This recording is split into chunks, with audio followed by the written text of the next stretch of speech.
Assalamualaikum warahmatullahi wabarakatuh. Alhamdulillahi rabbil alamin, wa bihi nasta'in wa ala umurid dunya waddin.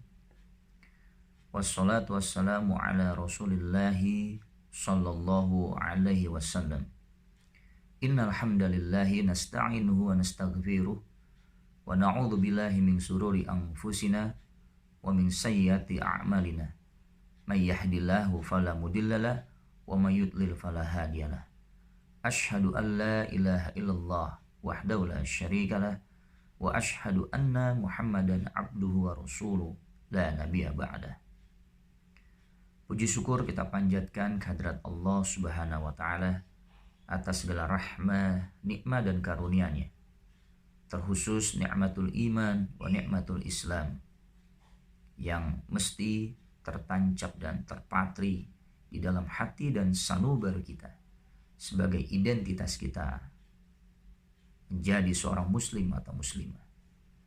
Sholawat serta salam semoga Allah senantiasa mencurahkan kepada qudwah dan uswah kita Nabiuna Muhammad Rasulullah sallallahu alaihi wasallam beserta para keluarganya, para sahabatnya, para tabi'id dan tabi'in, dan mudah-mudahan kita selaku umatnya yang senantiasa berupaya untuk meniti sunnah-sunnah beliau hingga akhir zaman. Alhamdulillah, kembali kita berjumpa dalam kajian Ramadan yang kali ini kita akan membahas terkait pentingnya adab perilaku dalam kehidupan sehari-hari. Sekarang kita melihat dalam kehidupan yang serba modern, dalam kehidupan yang serba canggih ini, terkadang adab atau perilaku itu terpinggirkan dengan perkembangan zaman, dengan perkembangan ilmu pengetahuan yang senantiasa mengagungkan yang namanya modernisasi. Miris kita melihat akhlak-akhlak, baik itu akhlak anak-anak, akhlak remaja, bahkan akhlak dari orang tua sekalipun yang jauh dari nilai-nilai keislaman. Padahal Nabi kita Muhammad SAW sangat menekankan pentingnya akhlak atau adab dalam kehidupan sehari-hari. Bahkan banyak dari orang-orang kafir yang masuk ke dalam Islam karena melihat keagungan dan keluhuran dari akhlak Nabi kita Muhammad SAW. Berbicara mengenai adab atau perilaku, kita akan mengenal atau melihat definisinya terlebih dahulu. Menurut Ibnu Hajar dalam Fathul Bari mengatakan bahwa adab adalah wal adabu isti'malu ma yuhmadu qawlan wa fi'lan wa 'abbara ba'duhum anhu bi annahu al-akhdhu bi makarimil akhlaq. Adab adalah apa yang disebutkan atau apa yang dipuji baik dari setiap perkataan dan perbuatan. Dan para ulama pun mendefinisikan bahwa adab adalah menerapkan akhlak-akhlak karimah dalam kehidupan sehari-hari. Dari definisi ini kita bisa menyimpulkan bahwa nilai penting dari adab atau perilaku adalah menerapkan akhlak-akhlak mulia, menerapkan akhlak-akhlak karimah dalam kehidupan sehari-hari, dari perkataan kita dan dari perbuatan kita. Nabi Muhammad SAW menekankan pentingnya bagi umatnya untuk menerapkan akhlak yang baik. Ini dikatakan Nabi dalam hadisnya yang diriwayatkan oleh Imam Tirmizi yang berbunyi akmalul mu'minina imanan ahsanuhum khuluqan. Kesempurnaan iman dari seorang mukmin adalah kecakapan dari akhlaknya. Ini sudah sangat jelas bahwa Nabi menekankan kepada kita bagaimana kita menerapkan akhlak mulia dalam kehidupan sehari-hari. Kalau kita ingin dianggap, kalau kita ingin termasuk umat Nabi Muhammad SAW, maka terapkanlah akhlak yang baik.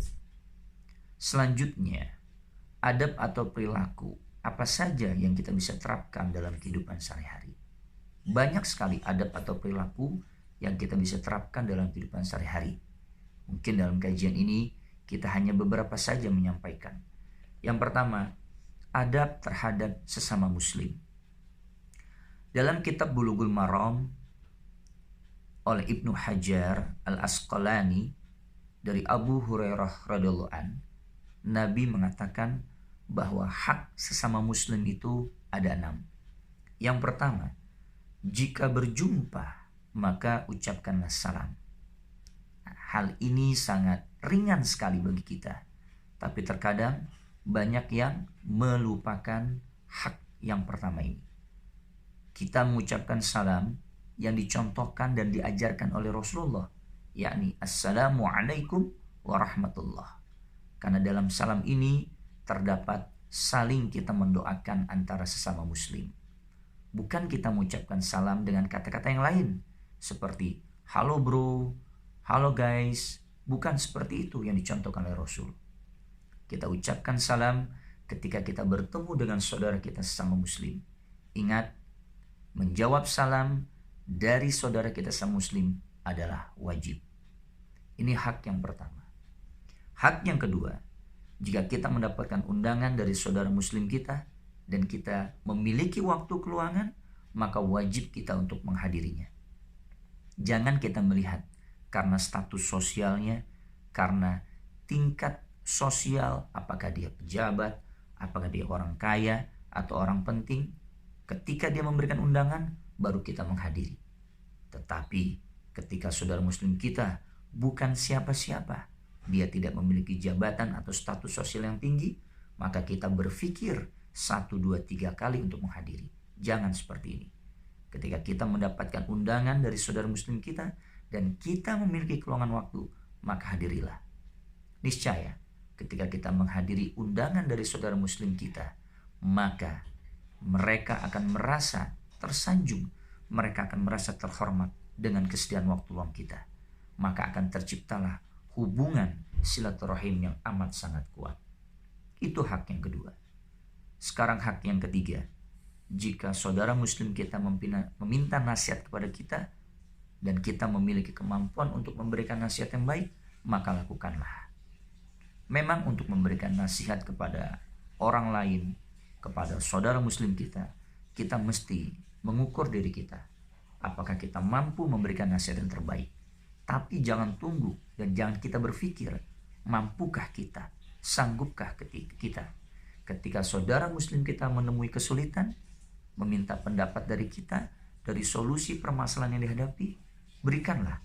Mungkin dari pengalaman kita, mungkin dari hal-hal yang pernah kita jumpai dari orang lain yang bercerita dengan kita, maka kita berikanlah nasihat dan solusi kepada saudara muslim kita.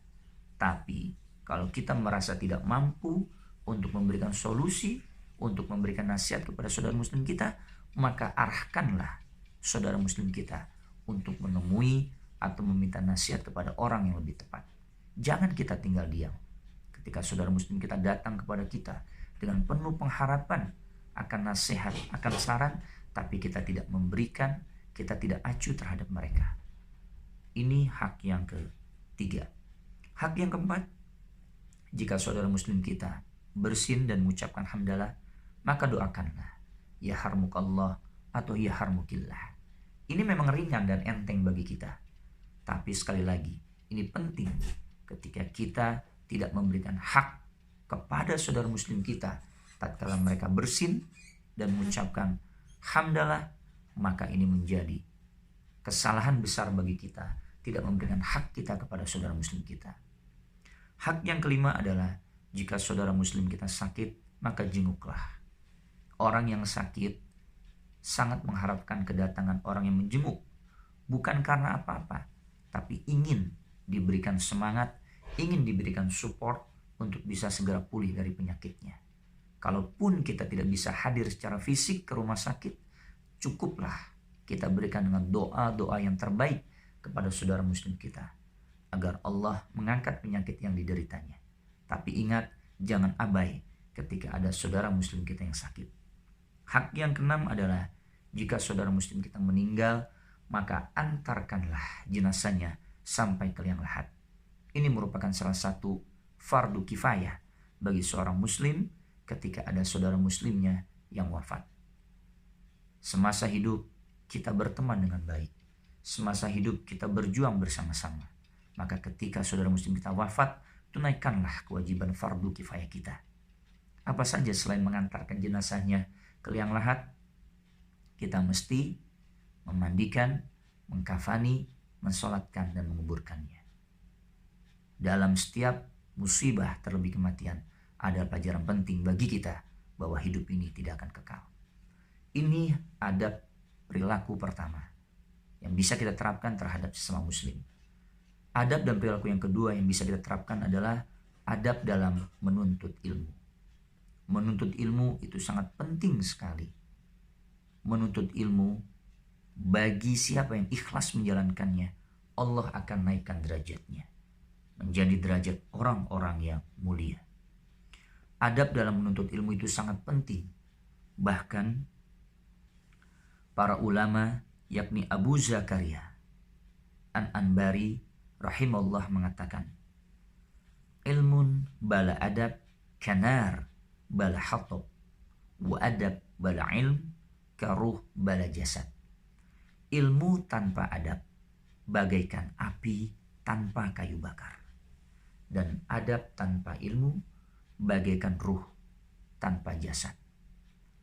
Adab perilaku dalam menuntut ilmu yang pertama, menurut Abu Zakaria Al-Anbari, bahwa adab ini mendorong seseorang untuk mendapatkan ilmu.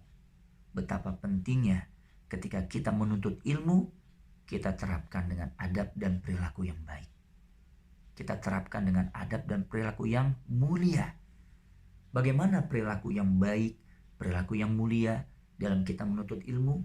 Di antaranya, hormatilah para pengajar, hormatilah para penyampai ilmu.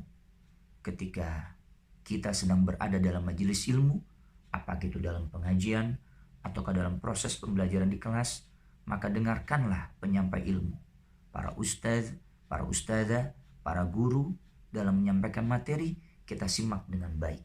Agar apa? Agar kita mendapatkan keberkahan dari ilmu yang dipelajari. Adab yang kedua dalam menuntut ilmu menurut Imam Malik adalah ta'allumul adab qabla an tata'allama al-ilm. Sebelum kamu menuntut ilmu, maka pelajarilah adab terlebih dahulu.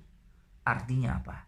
Ketika kita sudah cukup, ketika kita sudah mengetahui adab yang baik dalam menuntut ilmu, maka niscaya, maka insya Allah dalam kita menjalani pembelajaran, dalam kita mempelajari, menuntut ilmu, maka kita akan terapkan dengan sebaik-baiknya akhlak-akhlak yang baik dalam menuntut ilmu. Dan yang paling penting, ketika kita sudah memperoleh ilmu, jangan lupa untuk mengamalkannya. Jangan lupa untuk menerapkannya dalam kehidupan sehari-hari.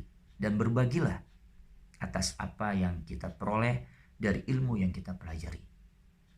Tidak ada keberkahan dari ilmu yang kita pelajari kalau kita tidak berbagi kepada orang-orang yang membutuhkan. Inilah beberapa adab yang bisa kita terapkan sebagai seorang muslim dalam kehidupan kita sehari-hari. Disimpulkan, yang pertama adalah adab terhadap sesama muslim, yang kedua adalah adab dalam menuntut ilmu. Mudah-mudahan sedikit kita bisa menerapkan apa-apa yang sudah Rasulullah ajarkan kepada kita, akan menuntun kita menjadi pribadi muslim yang berkualitas. Kurang lebihnya mohon maaf. Wal-afu minkum. Wassalamualaikum warahmatullahi wabarakatuh.